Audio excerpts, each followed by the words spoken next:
Hi guys, welcome back to my channel again. So like 14 September ko I completed this book, Women in the Window. Women in the Window. Yeah, right. Yeah, right. So it's a thriller book written by AJ Finn. By the title you can guess that there's a woman in the window, she stalks people and that's all. Right. So this was the basic storyline. So this woman was like 39 years old or 40 years old or something, mid 40s or late 30s, okay, and she had a husband and a kid, okay, and she was a child psychologist, so it was amazing to read from a perspective of a child psychologist. So basically what happened in this book was that 11 months ago she met an accident. She was driving a car and the car went off the cliff, like somehow off the cliff. Then they were surrounded by snow or something, and no network was there, and her husband and her daughter were severely injured due to that accident. She wasn't that much injured, but she waited for like 12 to 13 hours there, or I think probably for a day, and then some medical ambulance or something arrived there, and they took them and they went, and like basically they died. But in half of the book, like three-fourth of the book, they told, the author was just mentioning that she used to talk to them, like she used to talk to them on calls and all, and she used to keep telling them that I miss you guys, I miss you guys, when will I see you guys, I miss you guys. And her psychologist used to be psychiatrist, used to be concerned about this, that what is happening to her, why is she talking to them, like because of course they're dead now. So this was revealed later, but we could predict it because she wasn't calling someone on her phone or via Skype or via her laptop or something or via telephone, but she was talking to someone. So this was pretty much predictable that her family, that her husband and child died.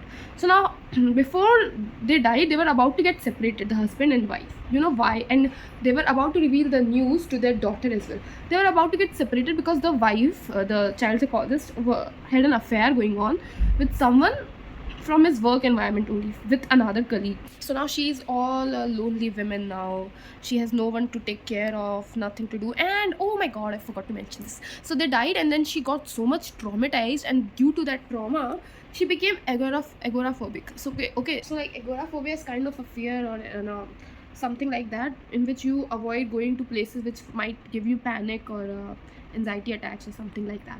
So she had agoraphobia, and she used to go on a website as well where she used to talk to people who had agoraphobia. And she also met a very sweet granny there, okay. She was so sweet, she had two child, and they used to help her to go out and stuff like that, and everything was great. And she used to stalk people from her window only. She used to watch her neighbors, that what they're doing, what they're not doing and all. And one of the family was there, like they were there, and one wife was cheating on her husband with their broker or something. And then another couple came, they came like recently they came, and she used to check them a lot, okay. They were husband and wife, and there was a kid. He was like 16 to 17-year-old Ethan, okay. He was such a nice guy, very cute looking, very cute, not very cute, very good looking person, and also he has very good manners. He was a very good guy. So the new family came, okay, and before that, the son, the guy named Ethan, he came over to that house, and he got a candle for her, and he said that my mother got it for you, so I came over to bring it for you. And they were talking, and he was like, can I use your washroom? And also he went to washroom, and he was very nice, and she felt like he's such a good child, he was raised very well and all. And and then her his this child's mother came, and she met, and she was like, her name was Jane Russell, okay.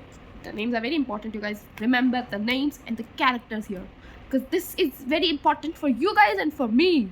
Okay, so Jane Russell, so like she came over to her place, child psychologist place, and she talked to her, and she was like, what happened here, what happened to you? And she just told this kid, I cannot go outside. And they talked for hours. Oh, by the way, she used to have a drinking problem, the child psychologist, okay, the women in the window. She used to have a drinking problem. She used to drink a lot, and she was highly on medications as well. They were prescribed by a psychiatrist. Because she came over, and they talked a lot. They played chess. They played so many games, and then she also drew a picture of that child psychologist, like that woman Jane Russell. She drew a picture of her, and she also signed there. And basically, like what happened was, like when they met, she came over, and the person asked, the person was like, oh, I know you. You are neighbor next door, right? You are Jane Russell. And she was like, yeah, I'm Jane Russell, hi, nice to meet you, what's your name? And they introduced each other, and fine, okay. Then she went away, and then her husband came after some time, and he was like asking for her. I mean, also, yeah, I forgot to tell you guys, she also talked about her husband, that oh, he's a good man, a very good man, a very good father, but not a good husband. she was like, okay. The child psychologist was like, okay, oh, I'll tell her name, okay, Anna. And I was like, okay, I get it. And then what happened was when Jane went, her husband came after some time. Mr. Russell, will talk to him as Mr. Russell only. And he came and he asked, is my wife there? Did my wife come here? No. Did someone come here? Did my son come here? Or did someone come here? And she was like, no, yes, only your son came and he gave me a candle and then he went away. He gave me a candle as a housewarming gift or something. So only your son came and nobody else came. And the person asked, but someone played chess here, so nobody came, you sure? And she was like, no, nobody came. It's fine, nobody came. And then she was like, she didn't want to tell the guy that your wife came here because, she was like kind of she didn't just want to tell him at all. So she didn't tell him because she felt like his wife might be in danger if Anna tells about Jane being here. His wife, Anna didn't tell Mr. Russell about that Jane came here and all. And one day Anna watches something on her window, something so strange which didn't just turn her life, but she doubted herself. So what she watched was, it was pretty much assumable or something. So she watched a woman die there. Okay, a woman die there. And who was that woman? Jane Russell. So what was happening? She could see from the window that there was a knife and she was stabbing her. And someone was stabbing her. She couldn't see who was stabbing her, but someone was definitely stabbing her. And she just knew it was her husband. So she called 911 and 911 arrived there like after some time. But Anna was like, she went out actually. She went out to help because 911 was like taking a lot of time and she was getting worried because Jane was a very nice woman. And she went out of her house and she panicked a lot, and because of that panic she fainted. Yeah, right, she fainted. And then 911 came and then they checked the other houses, but they couldn't do anything about it because they couldn't find anything. Jane Russell was not there, and Anna was taken to hospital or something, and she was treated there. And Anna realized that I fainted. I actually tried to help her, but I fainted and everything. And then what happened? They told her that you told us to check out everything and all, and we did check it out, but there was nothing there. So she was like, no, I witnessed a murder. There was a murder. And the detectives and the nurses were like, no, you didn't witness anything. You didn't witness anything. She was like, no, I did. They went back home and they saw everything and nothing was there. Like, it was like no person died. Nobody saw Jane Russell. All the other neighbors, and Ethan even denied. Or also to mention it to you guys that before Ethan confirmed that somebody that there is a woman, like she heard a scream. Okay,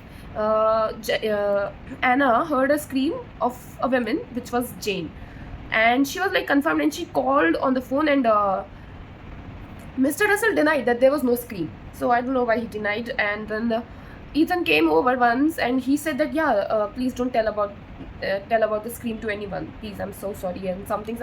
And then he went away.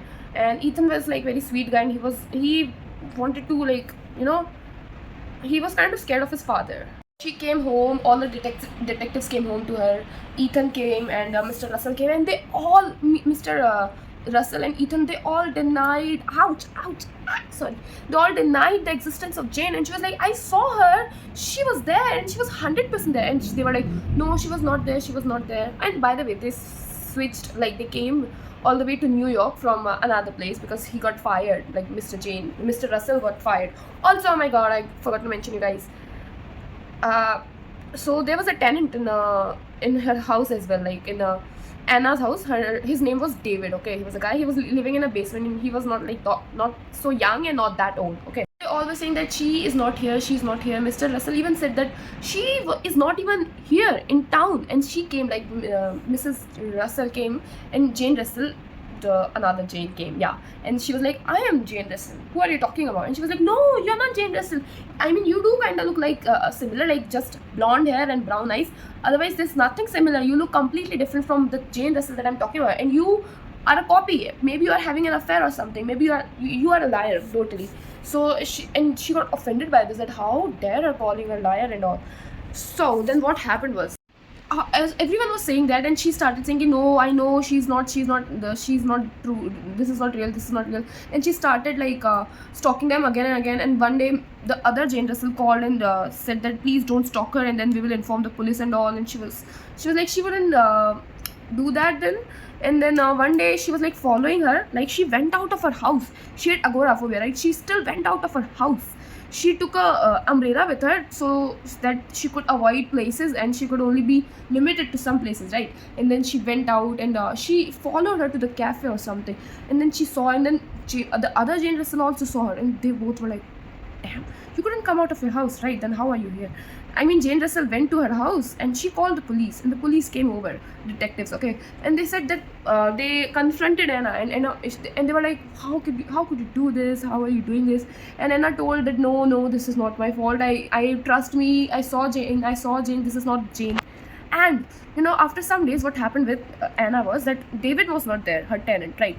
And someone came to her house at 2 a.m. in the morning, sorry, at night, and someone took a photo of her from her phone, and they forwarded it to herself from her own phone. Okay, what someone did was that, like, she was sleeping.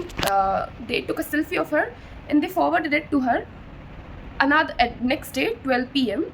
and the mail ID was guess who Anna @gmail.com. And guess who Anna is something like her husband used to call her like guess who, and guess who, I'm your husband, or Anna used to say guess who, and she used to say I'm Anna, something like that. Okay, and like how, and she was like worried, how did someone know about it, and all blah blah blah. And she also saw that she had a picture in which it was her drawing and it was signed by Jane Russell, and she called the police ASAP. She called Ethan, and she told everyone that, see, look at it, there is a picture, there's a picture, it is also signed by Jane Russell, and there is a picture of me. Why would someone come and take a picture of me? I mean, that was surprising, right? And that was surprising, okay. And she also, before complaining to police, she also saw in her room, in her tenant's house, in her tenant's room, that there was a earring, okay, a gold earring, and it was specific earring which only Jane had. And she was like, man, Jane was wearing that earring, and now it's kept there on his nightstand, and she was suspicious about his tenant, and she complained about it to the police, and tenant was very pissed, like, how dare you look at my things, what like, I don't know the women out there, I don't know. David completely denied. He said, I don't know any Jane Russell out there. And now she was very confused. She told police about everything, and then David said that this earring actually belongs to Katie, not to Jane or whatever you're talking about. It belongs to my girlfriend Katie, with whom I was out and all. She was here for 3-4 days, something like that. Okay, and police said that you are already very delusional, so you yourself took a picture of yourself, and you yourself sent it to yourself, like, because she could see that from her phone the selfie was taken, like I said, like, sorry, sleeping selfie. Oh my god, I'm so sorry. Sleeping selfie, and Gmail ID was also there on her phone or a laptop or something. And people were like, dude, you did this to yourself. You wanted attention. You are delusional. You are just making stories because you're lonely right now. And we also talked to doctor. Till then, people didn't know that her family died. Okay, so detectives were like, we talked to the doctor and all, and we realized that your parents, your husband and your daughter, they both are dead. Like, Anna actually grew attached with Ethan. Okay, she started giving him her phone number and all, and her email ID, like, you can contact me, you can let me know, please don't be scared, I can, because she is a child psychologist, and she could see that Ethan is very scared and all. So one day what happened was, like, she knew it, that she like doubted herself that she was being delusional. She just knew it, that she was being delusional. But then she started seeing signs and all, like, she started seeing that don't remember taking a picture. I don't remember telling my password to anyone. Yeah, like, someone broke in her phone and all, but she didn't tell anyone her password, and she was like suspicious about it. And she just knew it in her heart that there is someone out there who's doing that, because the painting, she couldn't draw painting, even though she would fake about everything, but she couldn't fake about painting, right? Like, the Jane Russell's autograph, I mean, as a signature, she couldn't fake about it, and she couldn't fake about the earring as well, because she did see the earring, and oh my god, I just remembered. So guys, she completely believed it. She believed that she is actually being delusional. She is really being delusional right now, and nothing like this happened actually. and she was very scared about it. But she was scrolling through her phone, okay, and she saw that what did she see?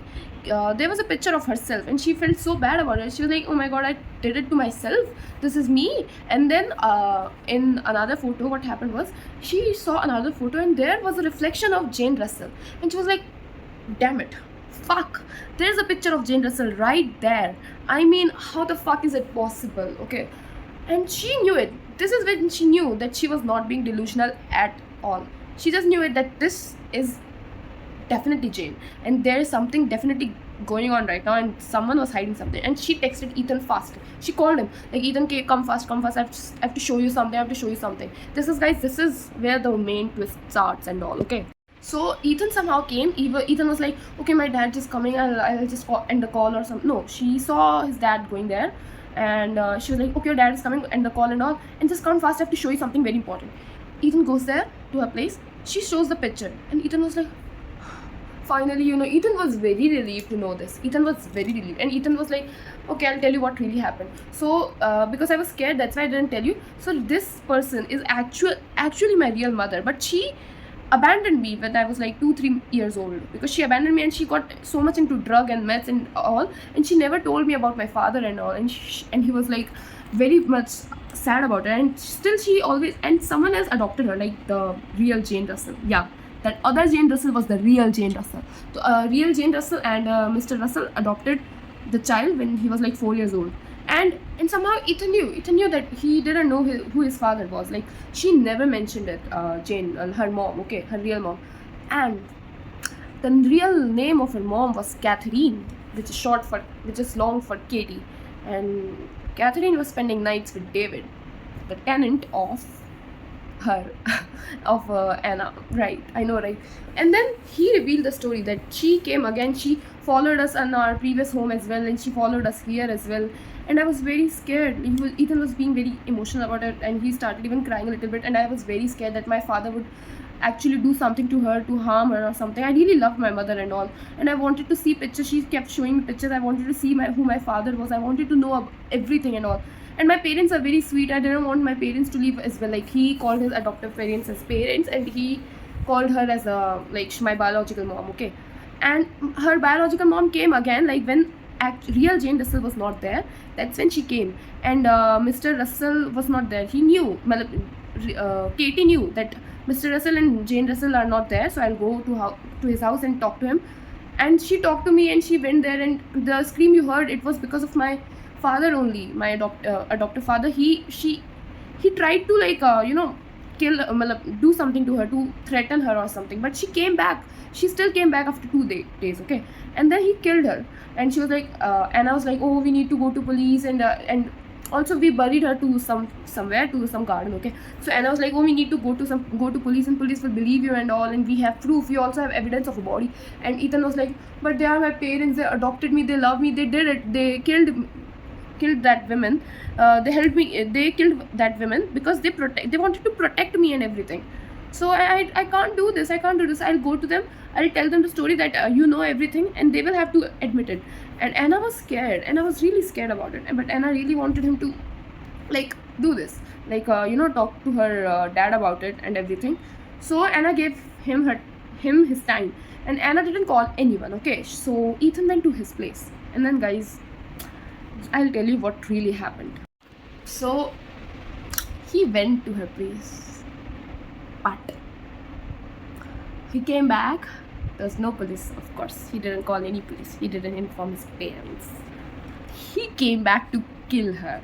Yes, a 16-year-old child came back to kill her. Why? Because he was the person who murdered her. And he, guys, okay, I'll tell you, he was slightly showing interest towards Anna, because he said that I am interested in older women, and I'm going to kill you now because you know the truth, and because of you I will get arrested. So, and the previous job from which my father was fired, it was because I was having an affair with his boss's wife. With a boss's wife, you're having an affair? OMG, that's not amazing. That's he was like 16. He's a minor, okay? Like, so damn. And he was like, he said, I was being vulnerable to you, emotional to you, and you are a stupid woman. that I fooled you, and I really fooled you. And she was very scared. And he said, you remember that grandmother that you were talking to? You told her everything, like what happened with you, almost everything. You also told her your passwords. You're so stupid. You are so not so smart at all for a psychologist. And like your passwords were that easy. I could just type a birthday because Anna actually told the grandma that you can put passwords like this, because grandma asked how what type of password should I put. So she was like, put a birthday of your child, put a this or something like that. So she was giving example like my daughter's birthday is on this, and so my daughter's birthday is on Valentine's Day, and I keep password after something after. So he assumed and he put the password there, and he hacked her phone and all. He put the photos there, and he was the one who killed his biological mom because he was very angry about it. Why? Because she would just not tell him about his father. He wanted to know about his father. He was only 16, 17-year-old, and he was trying to seduce old women, and and he was like, so do you really think that some children are smart, or some children are bad, or some children are just born bad? And I was born bad. So many psychologists said that for me, that I was born bad. And then Anna, being a psychologist, okay, she started manipulating him, kind of. Oh my god, I'm not saying that psychologists manipulate. No, they don't. She was trying to do that trick. She was trying to gaslight him. She was like, no, you are not a bad child, Ethan, you are a very good child, and I know about your father. She was trying to drool him because, okay, so like they were running here and there. The house was very big. So Ethan was running after her to kill her, and she was trying to save herself. She had a box cutter or something, but Ethan took it. But something happened, and they went to the roof, and Ethan fell, and then he died. And then police came, and then they apologized to Anna for that behavior, that they didn't trust her. So basically, it was Ethan who was the killer. And that guy, Mr. Russell, was arrested, and Jane Russell didn't even know. Mr. Russell was arrested because he witnessed the murder, and he also had the क्या बोलते हैं उसको, he even had a weapon. He witnessed the murder, and he had a weapon, and he didn't stop it. He also helped his child to bury him. And Jane Russell was totally innocent because Jane Russell was not there, and Jane Russell was not even informed that his biological mother came. Jane Russell was just thinking that this woman drinks a lot, she is delusional, she is schizophrenic or whatever, she is hallucinating everything. So yeah, that's it. And then she tried to get over it, and of her agoraphobia, and she feels very good that she witnessed a murder and she did something about it. So yeah, so I didn't like the story that much because it is just so lame, because it was too long. Okay, it was like 300-400 pages long, and it was not that worth it. But yeah, so okay, thank you for watching. If you watched it completely, bye, see you soon if I read soon.